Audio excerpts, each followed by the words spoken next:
Hey guys, welcome to A Connection is a Connection, where every story reminds us of how powerful human connection really is. In each episode, we dive into real conversations filled with laughter, honesty, and the kind of moments that make you stop and think. So, let's get started. Sure, okay. There we go. It's playing. All right, you guys ready? Yeah. Yep. All right, guys. We are taking a break from business talk and dive into the personal side. Now, I'm gonna let you guys introduce yourselves. Sounds good. My name is Angus Scott, and this is Mayan. Mayan Tran. We are love and relationship coaches. And we are absolutely passionate about helping people have a legacy level love, the kind of love that they write stories about, make movies about, that your kids, your grandkids talk about, all your girlfriends are jealous of. That's what we help Oh, people do. now where are you guys from? I was born and raised here in Mesa, Arizona. Oh, I've lived in Arizona my whole life, and Mayan has kind of the opposite story. Yeah, I was born in Hong Kong and grew up there until about age 7, where then we moved as a family to the U.S. So I grew up on the East Coast, so Washington, D.C., Maryland area. Lived there till about my 30s, moved to California, and kind of lived all over since then. So did moved you? to Utah during COVID, and then we met uh, 2020. during COVID and started dating, and so I ended up moving here to Arizona. Yeah. Hold on a second. You went during COVID. How did that happen? Scandalous. So uh, we both ended up going through divorce, and I actually met Mayan in the midst of my second divorce. I knew that I was contributing to something there, but I didn't know what, and I didn't know how to get to the bottom of it. I like to say that I realized I was either good at attracting crazy women or making crazy women. Either way, I was responsible for that, and I think I was probably better at making crazy women. And so that process of getting to figure out what was going on inside of me, what was happening that I was contributing to that and creating that was not only amazing, it was wonderful in that I found somebody who could actually talk to that part of my unconscious mind that was creating those problems, that had that baggage, that had that old identity, and help me fix it. But fortunately, also on the first day of that training, I sat next to Mayan, and it was supposed to be in California. California shut down. Phoenix didn't as much, and they moved the training here to Phoenix, which was great for me. I didn't have to travel. She was traveling from Utah to Carlsbad anyways, and then just came to Phoenix. And yeah, on day one we met. There's a funny story around that, but yeah, that's how that all started. Wow. All right. You guys ready for the questions? Sure. Yeah.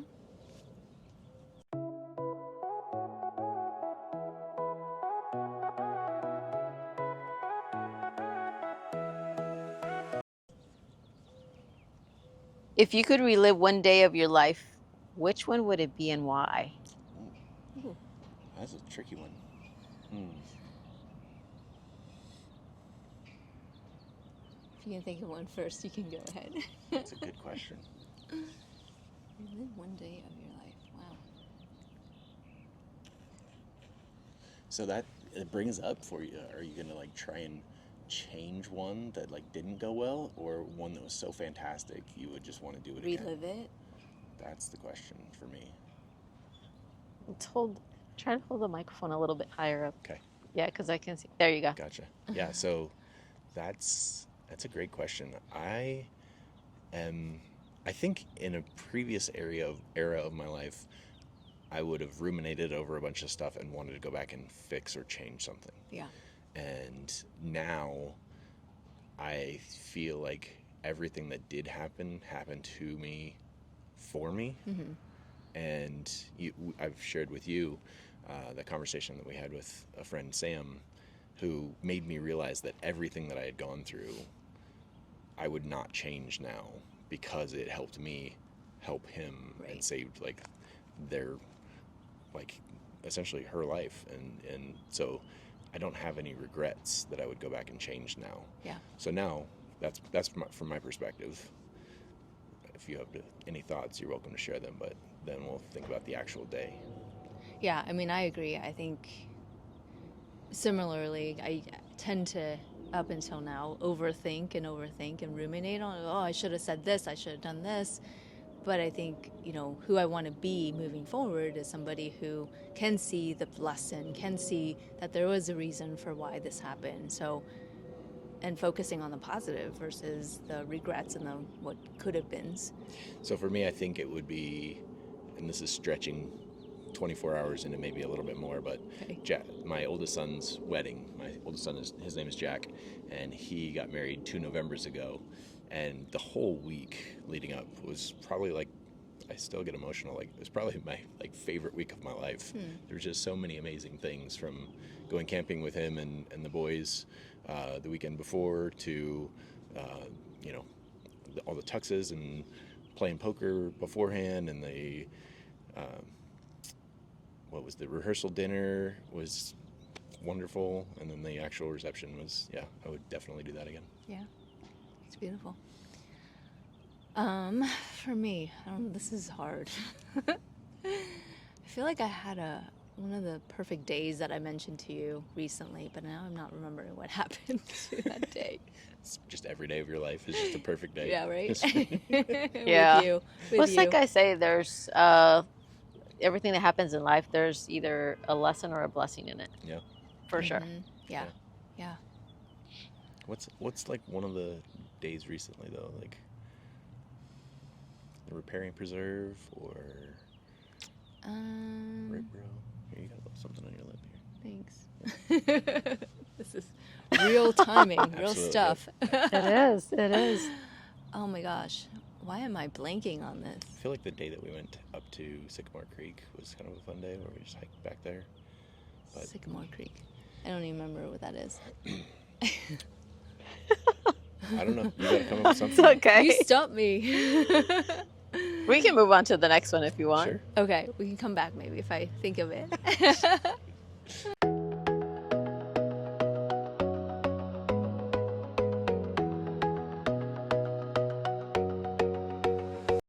What's the strangest thing you've ever eaten, and would you eat it again? Being in a relationship with Mayan, I used to think that I was not a picky eater. I would eat pretty much anything and try anything at least once. And given that she grew up in Hong Kong and her family is first generation immigrants, there are things that they eat and love that I'm like, what are we doing? I can What are we doing? imagine. So the first thing that comes to my mind is durian. Nope, no thanks. What Not is that? interested. It is a fruit that smells rotten. It doesn't It's spiky taste. on the outside. If It you doesn't go to, taste as bad as it smells, but it smells terrible. yeah, they say it smells like cat's poop or something like that. Yeah, no It's- thanks. No Holy thanks. cow. But I grew up eating it like it was a treat almost, right? So I don't know. I've grown accustomed to it, and I like it. Okay, to make that point, she's so used to that kind of thing that we went on a date one time when I went up to visit her in Utah while she was still living there, and we went to, I think it was a ramen place or something. Anyways, ramen was great. We decided to get the soft serve frozen yogurt from the same ramen restaurant afterwards. I got something normal. You got, I don't got the know. original flavor. You Is know, it- like yogurt. It's a little tart. Oh, right? yeah. Like the I love tart that one, yogurt. yeah. Yeah, it's good for Yeah, you. well, she was eating it, and we swapped bites, and I said, "Oh no, like this is bad. Like this is full on turned. It is rancid." She's like, "Really? I thought it was just tart." And I'm like, "No, this is, yeah." So, I couldn't tell. I was just like, this is good. and then they investigated, and apparently the machine had turned off for a couple hours and kicked back on, and the whole machine was bad. Oh, for so that it one was flavor. rancid? Oh, yes, yes. Oh my gosh. But she was just gonna eat away because it was like it reminded her of some of those It other wasn't flavors. that It's like, bad. Well, then it was- was tart, so how would you even Exactly. know? See? I don't know. all right. So, what would you not eat again? For me, what comes to mind is balut. Oh. It's like the half-developed egg. Yeah. Yeah. The Uh-oh. little bird with the Yeah. beak and the feathers and all that stuff. So I grew up on a farm, and you still like, would need. well, we would collect our own eggs, and occasionally there would be one that we'd crack open and it was fertilized, and like I think that only happened twice, but we didn't eat it. Like it was like, oh Yeah. no, Did you that's going. No. did you actually eat it? I did. Yeah. I mean, I was with people who were, like they made it to Yeah. be because it was a special occasion. It's a delicacy, it's all the things. So I was going to try it once and Would you that eat was it again? it. No, I would not eat Okay. it again. Did they cook I think it was or- it was tasty, but I think I Yeah. couldn't get over the mental of like, oh, now I'm eating, the head, like, Oh. all of that. So yeah, no thanks. Yeah. That's tough.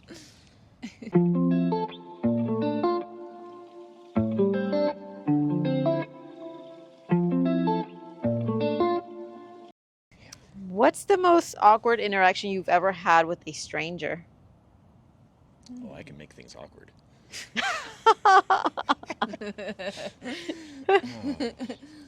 Most awkward thing hasn't happened yet because you can make it awkward. Yeah, just wait. It might get awkward before the end of this interview. I know. I don't know. Like I am very comfortable around people, so I guess maybe the most awkward I had wasn't truly a stranger, but in a former life I was a financial advisor, and I had taken over an account for a woman who I don't even know who her previous advisor was, but she came in to meet with me to review things, and after a few minutes I realized that not every screw was there. Like somebody had burned down her house and killed her family, and like the government was after her and Oh all my these. gosh. And before I knew it, like I couldn't get her to leave the office. And when we were trying to leave the office, it was like now we were the bad guys victimizing her, because it was like the whole thing was intense, and we actually had to get many people involved to actually get her out of the office. And Wow. she was like one of the genuine like tinfoil hat type of people, like they're reading your minds kind of thing. But I didn't know that Yeah. going into it, and then I'm stuck in a room with her, and it was like very uncomfortable. So Oh. that would be mine. That's a good one. Yeah. Hard. I don't know why. You're like you're making me draw from memories. I'm like, I haven't accessed these memories in decades. I It feel could like this even is be like important. childhood or, Yeah. you I feel know. like this is so good though, because one of the things that we do is help women who kind of tend toward that introverted side, Uh-huh. who find themselves in awkward situations and it's like exhausting for them. And so we teach a lot of things on how to get out of those awkward conversations and those awkward interactions. Yeah. I mean, the first thing that comes to mind is like a bad date that I had post-divorce. Tell and, more. Tell Yeah. more. I mean, there were several bad dates, Just but pick one. one that comes up is like somebody who had just gotten out of divorce and wasn't really like in that mindset. So they were stuck in the, whether it's like my ex, just telling stories around the exes. And so the date revolved around that instead of, hey, like, we're here. Who are you? Who am Yeah, I? like let's get to know each other. Let's not rehash or hash what you're going through because you haven't processed it. So I think that can be it was a little tough. It's like, okay, learning experience. It seems like that one seems a little common sometimes in the dating Yeah, world, for sure. definitely. Yeah. Like, why do you And do I get that? it. I mean, I remember going back into the dating world after divorce, and it was, it's like that little, it's like, am I ready yet? But I kind of just need to like rip the Band-Aid off so I can dip my toe in in the pool, and then once you're in it, then it's like, okay, it's not so bad. I can do this. Absolutely. Here, I'll tell you one. This was years ago, and I'm a hairstylist, so I do hair. Oh yeah. I had a client that walked in, never done this, a new client, new person, walked in wearing just a piece of cardboard in front of him and behind him. No way. Yeah, of course I didn't do the service, but but yeah, that was just one of the most awkward situations with a It's stranger. like a loincloth out of cardboard. Yeah, Interesting. just yeah, it was You was just didn't interesting. feel like dressing. Well, I mean, No, some people like the draft, cardboard was his You Uh-huh. get to Outfit of choice. feel the breeze. Keep it fresh. So, what's the proudest moment of your life so far, and why does it stand out to you? Single proudest moment is going to be difficult because like I've got 4 kids, and the fact like who they've become and like the unique individual journeys that they're on, I'm very proud of the fact that even though I'm divorced from their mom, and we have very different beliefs, like they have figured out their own way to each be successful in their own way. And like every time I get to have a conversation with each of them about what their plans are and what they're wanting to do and create, it's just I swell with pride there. So Nice. For me, I think it's, looking back, I guess it would be like walking away from my corporate career to do what I'm doing now and really running a business, helping people. It's so different. I used to be in IT, so management consulting. We used to help government agencies create computer systems and websites and all of that. And now it's like, oh, we help people find love.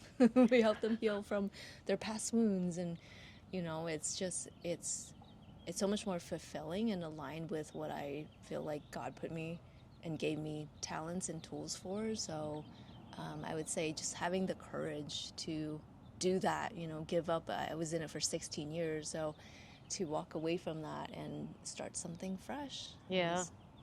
Yeah. Yeah, that is hard. So, when did you walk away?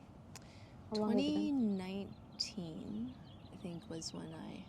well, but you started before that like a little side business. Yeah. Oh, you did? Yeah. I started coaching as a side business probably 2015, so it's been a while. And then I was doing both for a while. And I think that's a fun story, like your How feng I shui, started, yeah. like How I started my business, yeah. It's unconventional because I would not have thought that's what I would do. In fact, I was like, oh, hells no. So my degree was in IT, like I mentioned, and so basically started that career. But pretty much from day one, I was like, oh no, this is not for me. I don't like this. And at the same time, it's like you're on this path. What else are you gonna do, right? So probably around, I don't know, like maybe 8 years in or something, in my 30s, I decided like, okay, I got to figure out maybe there's something different, better, a hidden skill I haven't uncovered yet, you know. And so I started taking a bunch of classes, like art, yoga. I took graphic design, different things, like, but nothing really panned out. And it came down to this one very serendipitous like event where I decided to take out this dresser out of my bedroom, and immediately, because this dresser was so big for the room, like I felt a difference in my, like I felt like weight had been lifted off my shoulders, my mind was clearer. And so let me back up before that. So I'm Chinese, right? I grew up in Hong Kong, and growing up I would see my dad doing all these silly things around the house. So he would put pennies in the four corners of our house and he'd be like, we're gonna get rich. And I'm like, Dad, he's a college graduate, right? Like he's a smart guy. And you know, some of these superstitions that he did growing up, like to me, that's what I equated with feng shui.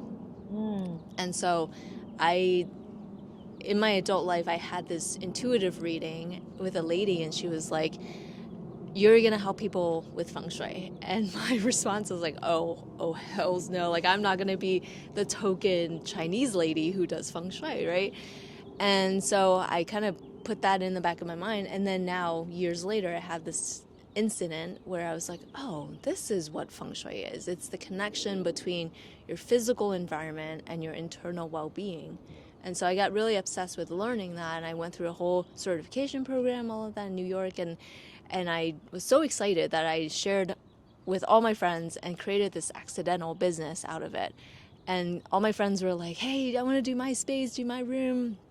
And so I noticed and realized that all my clients were women who were single, who wanted to be in relationships, and yet when we looked at their space, specifically their bedroom, they had unknowingly designed their space to reflect that they were single or had fears around being in a relationship, were, you know, this independent woman type, like all the things that they had decorated with their artwork and placement of furniture, it, like one after another, I kept seeing it over and over. And I was like, oh my gosh, there's like, I get to learn more tools so that I can help them, because feng shui isn't going to be the end all be all. So I went through this coaching program which teaches you how to work with someone to shift their beliefs, like at the subconscious level. So I went through that, added coaching to my business, stopped doing the feng shui, and that's where we're at.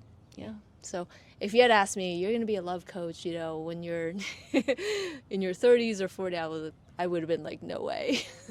Yeah, that usually starts like that. Yeah. So it was like this journey of my own personal learning and growth, like, oh wow, this works, this is really interesting, and then, oh wait, this works even better, let me add that. And Yeah. So Totally. If you had to explain your faith in one sentence to a stranger, what would you say? For me, I have always. I keep breaking your rule. You keep asking for one thing, and I keep like stretching it. But it would kind of be two quotes. One is, I'll call them paraphrases because I don't have them fully committed to memory, and I don't want somebody to accuse me of quoting them wrong. But Mahatma Gandhi said, "I love your Christ, but your Christians are so unlike your Christ." And Saint Francis of Assisi is credited for saying, "Preach the gospel always, use words if necessary." And so I like to aim for that I live a life that points to how good God is and how amazing he is and how loving he is, and not necessarily have to talk about it, but that invites more conversations than if I was talking about it, because by definition, Christ came to offend, but he also came to love and to show that mercy and that grace. And so from there, I'm able to, I think, reach more people than I would if I was always talking and using words. Yeah. Totally. Yeah. I feel like I don't have a phrase that's so eloquent. You don't have to. I would say, I just feel like the word grace comes to mind, like being treated, being loved when you didn't earn it, when you don't, necessarily deserve it, but it's given to you. And I think, and recently, I actually had a coming back to God, and you were a big part of that because of the way you showed up. I mean, exactly what you just described, where I had a past where I was like concerned. When I went back into the dating world, I was like, I do not want somebody who is very religious, because I kind of had that experience of being judged, being, just pushing away, running away from that because I felt like it wasn't safe. And so, when we met, I had asked you that same question, and I think the answer and the feeling that I got was like, wherever you're at, like, I'm going to respect your beliefs and where you're at. And I think the way that you have shown up in my life of showing your love like Christ, but not in a pushing way. It was just like always there to support and encourage. There were times when I would have rough days and you would just, hold me and be there for me, and then even find scriptures and, pray over me. And so I think that type of love is what to me represents, like, that's the love that God wants us to experience and also share with other people. So If you could have a conversation with your 18-year-old self, what's the first thing you'd say?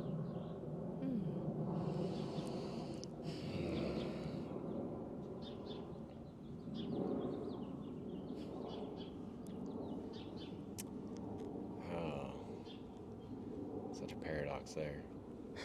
I know. Want me to go first? If you have something, go for it. Sure.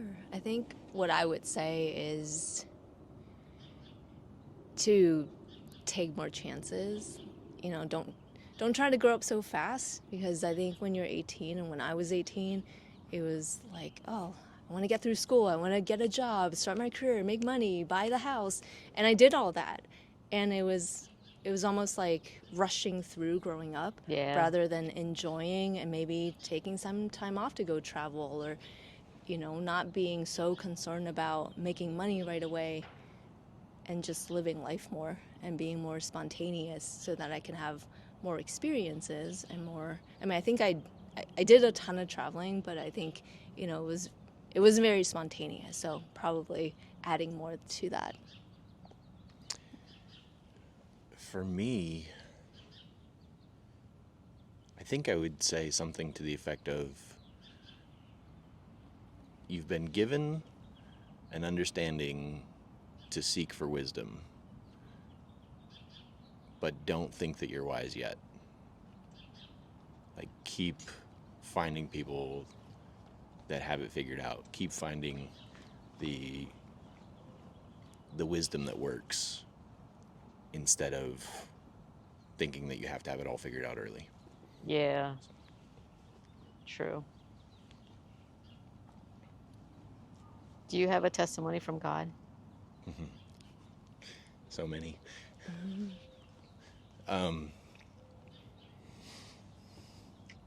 My brain works in metaphors and stories, and so I see a lot in those types of pictures. And God has done so many miracles in my life, but one of the ones that jumps out at me is when I'm going to have to tell two parts of the story, so I'll be kind of going back and forth. But when I was a junior in high school, I was a pretty good wrestler, and I was supposed to go wrestle at the state tournament, but I ended up losing 2 matches at the regional tournament that, because I lost those 2 matches to 2 guys I'd already beaten, I didn't get to go. And so I was very discouraged. And I remember after losing the second match, like, shame, humiliation, all this, like, anger, rage, everything, like, all this mixture of emotions coming over me. And I remember leaving the gym and, like, pushing open the doors. But I also remember, out of my peripheral, seeing my dad coming down the stairs. And, like, I went outside, I know the door's closed, and I smashed my hand into the wall. I was so furious. It was a block wall. I know I cracked a knuckle. And I thought he was going to come through and, like, console me, and I didn't want to be consoled. But he didn't. And when I went through my first divorce and felt like I was unusable, like I had messed up God's plan for my life. Sure. I had that same cocktail of dangerous, heavy, hard emotions, and I felt that rage for quite a while. And God showed me that, just like my dad didn't come out, my dad waited on the other side of the door when I was ready to come back in. Mm-hmm. And then he hugged me. And God showed me in an instant, I know you've got all that going on. I'm here when you're ready to come back. Yeah. And he's a good father. He is. And I have a really good father. And so I've been able to see his love in all kinds of different scenarios. And I've been truly blessed.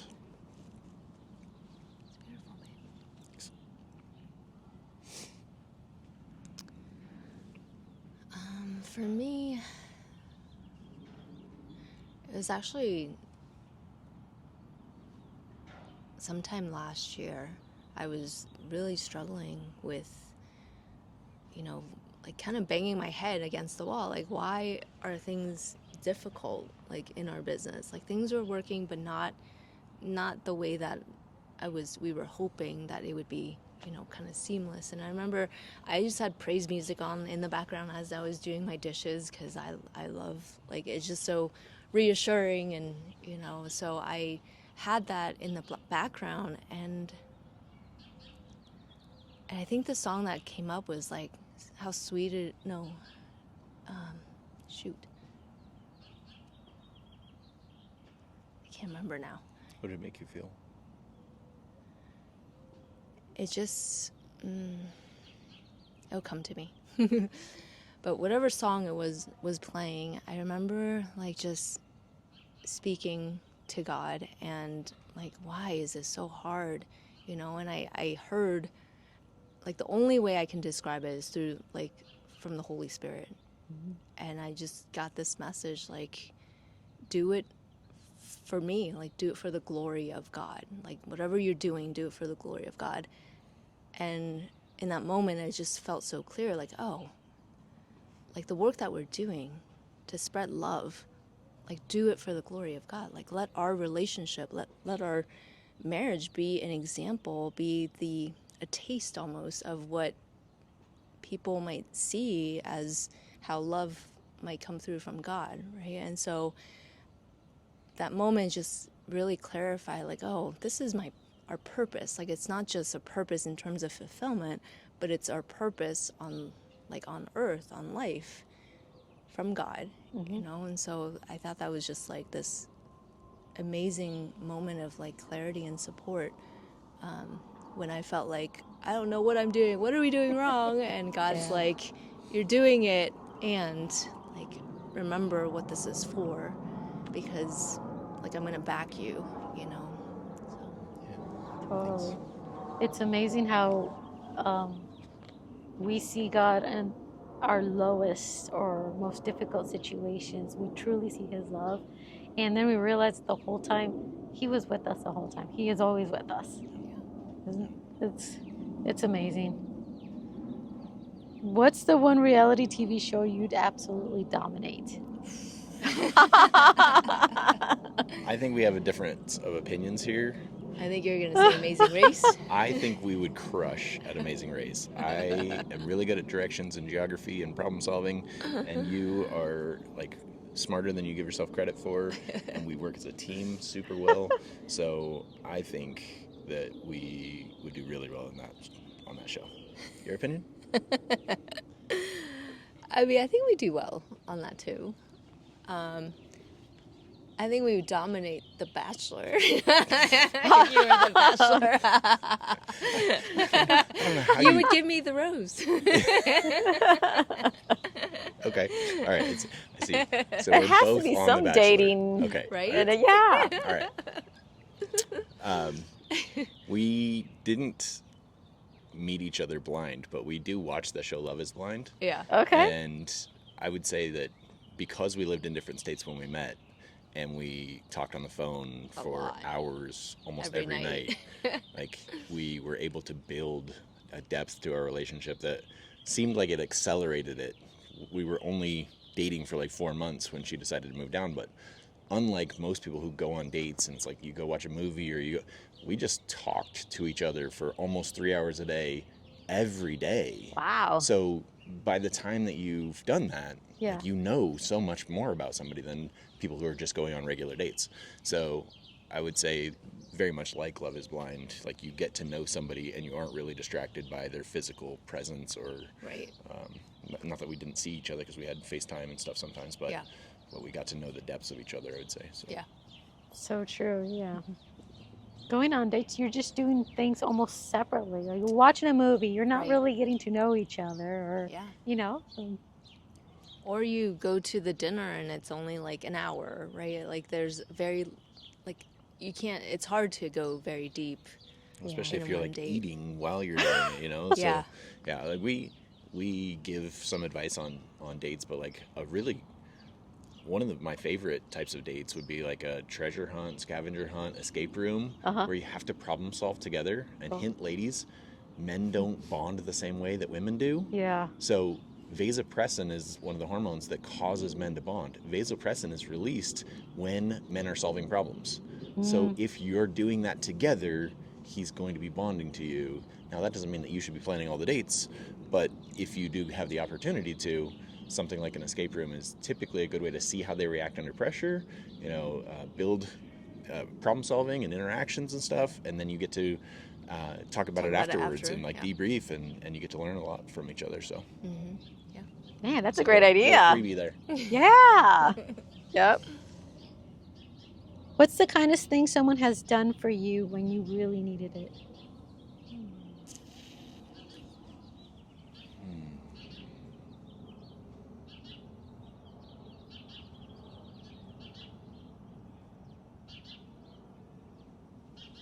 I think for me, I've had some really great coaches, like business coaches, and there were some times when, money was really tight, and coaches, I've had a couple coaches who were, they were invested and committed to our success, and so like offering to support us, kind of giving extra support or things like that, even when we had trouble paying them, and just kind of seeing the kindness of someone like really caring about your success. I think that's the first thing that comes to mind. It wasn't what came to my mind, but it did remind me that I had that experience before I met you. There was a coach who helped me out in a little program, and I was burned out. I was broke. I was in a rough place, and she definitely really helped me out. But I feel like I've had quite a few. I have this thing that I've been meaning to do for a couple of years, and this is kind of re-inspiring me, but I want to create a book of miracles, which is just like a binder that every time something that, God orchestrates or somebody gives you something, like you just write it down. It's like your family's history of like the miracles that have happened in your life, because there have been so many. I'm going to give credit to a guy that most people might think this is weird, but there was a guy that I was friends with before my first divorce, and he ended up dating my ex, but he fixed my car one time when I really needed it. He's an amazing mechanic, and like I needed help, and he was a good guy. So He was there. Yeah. It's been such a pleasure to have you both here with me. Just take the time to be here and with this interview. Can you give me a 30-second commercial of your business and how people can connect with you? Sure. You want to start? Go for it. No? So Mayan and I are what we call legacy, or I'm going to start over. Because legacy's not legendary, right? Yeah. Any of those words? Yeah. Got so many adjectives. So Mayan and I are honored to help people find legendary love. And our website is yourepiclove.com. And we help, if you look at our content, you'll see mostly women, but we help both women and men. If you're looking for that type of love that inspires people, the type of love that changes the world, I think that we all believe that the world needs more love, and yet we're looking for somebody else to do it. We're looking for somebody else to create it. We're looking for the government to mandate it. And it starts as close to your home as possible. It starts with how you treat your kids. It starts with how you treat your boyfriend, girlfriend, your spouse. It starts with how you treat yourself. And that's what I would say, that's what she was put on this planet to do, is to help people let go of the old identity, the old wounds, the old hurts that prevent them from loving themselves. And in so doing, prevent them from allowing the right type of people to love them. And until you let go of that stuff, you're going to keep attracting the wrong type of person who validates that old belief system. And so if you're ready to let go of those things and have a radically different result, meet the type of men that you only hear about, instead of asking that question, where are all the good men? If you want to meet them, they're out there. We know where they are, but they haven't been able to see you because you're holding and carrying around stuff. If you're ready to let that go, we want to help you do that. Love is for you. Gosh, that is so good. A lot of times we don't even realize that we're carrying all of this, and we do it for years. Yeah. Wow. Yeah. For me, that's what I learned in that process, where I said earlier I was attracting or making crazy women. I had a belief system that now looking back, there was no way I wasn't going to make crazy women, because I had a belief system that said I would always disappoint them. Yeah. If I believe that, then I'm going to do things to manifest that. Yeah. And when I manifest that, it's going to create what I created in my life. So if I want different results, instead of trying to find somebody different, I get to work on me first, and then I'll attract somebody different. Gosh, that's so true. And Majority of time also we point the fingers at other people. It's so much easier to point it. Yeah. Yeah. Yeah. Yeah, you're right. Yeah. I'll add one more thing. I mean, I think most of us never learned how to find love in a way that's healthy, lasting.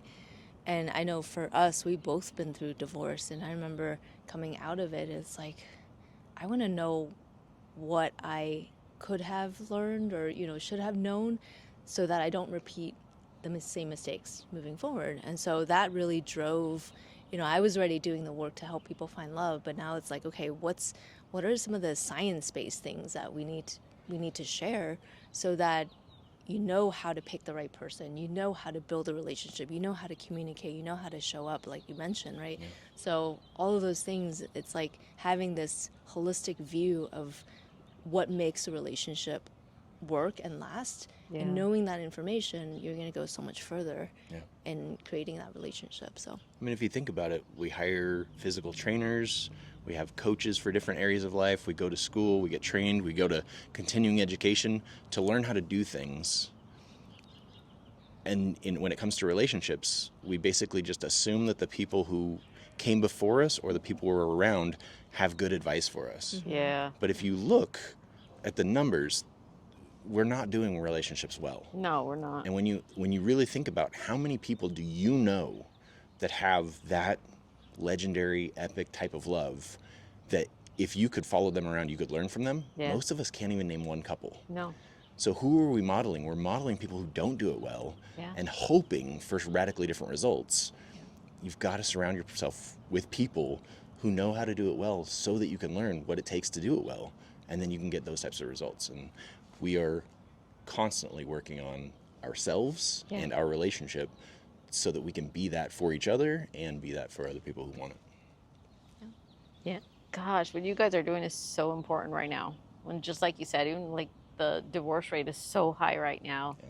We need this. Yeah. We definitely need this. So how people can connect with you? Easiest way would be yourepiclove.com, or you can find us on social media. You want to give your handles? Yeah, under my name, Mayan Tran. Mayan. Tran. Yep. Mm-hmm. And I'm on almost everything. I'm the Angus Scott. So Facebook, Instagram, LinkedIn, Twitter, X, whatever that is. So yeah, those are the ways to find us. And we hope you do. We'd love to talk to you. Perfect. Well, thank you so much, and stay tuned for the next one. Bye. Thank you.